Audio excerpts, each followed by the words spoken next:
Hello everyone and welcome to a new video. My name is Oscar Diaz and I'm going to delve into the fascinating DNA binding proteins, specifically about histones. But first, what are histones in the first place anyways? The histones are proteins that help package and organize the DNA in the eukaryotic cells. It's a crucial component during the transcription due to their task of regulating access and compaction of the genetic material. Okay, but how does the histones work? DNA binding proteins are really important, as I said. In the case of histones, basically the DNA wraps around the histones forming nucleosomes, and during this process the epigenetic marks activates or deactivates the genes. When it comes to histones, I like to envision the way that they work like this. Here in Mexico, in the state of Yucatan, there's a traditional dance called the ribbon dance, as you can see in the video. In this performance with puppets brought to you by me and my family, there's a traditional pole in the center that is adorned with numerous ribbons, and there's couples surrounding it. Each one of the couple of dancers, in this case the histones, is grabbing a colorful ribbon, the DNA, and they dance around each other.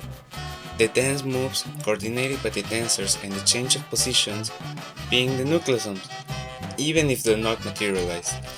And lastly, but not least important, the epigenetic marks. The epigenetic marks can be represented in the way there are some factors that can change the dance, like the music, the rhythm, the gestures of the dancers, and thus affecting how the ribbon is intertwined, describing perfectly how the histones have influence in the DNA, and the knots that are made or not made represents the genes that are activated or deactivated.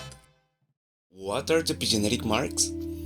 The epigenetic marks essentially are chemical modifications to the DNA or the histones that have influence in the gene expression.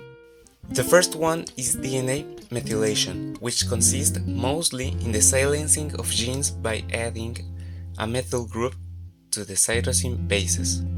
The second, histone acetylation, is the addition of acetyl groups usually associated with open chromatin, meaning more gene expression.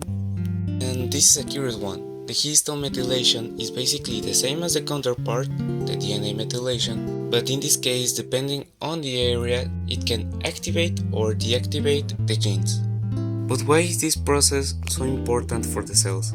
This regulation is important because all the cells are exactly the same because they're duplicates of an original cell, but the gene expression controlled by the histones is the why the cells have all kinds of tasks in our bodies. Not only that, but to the maintenance of the DNA.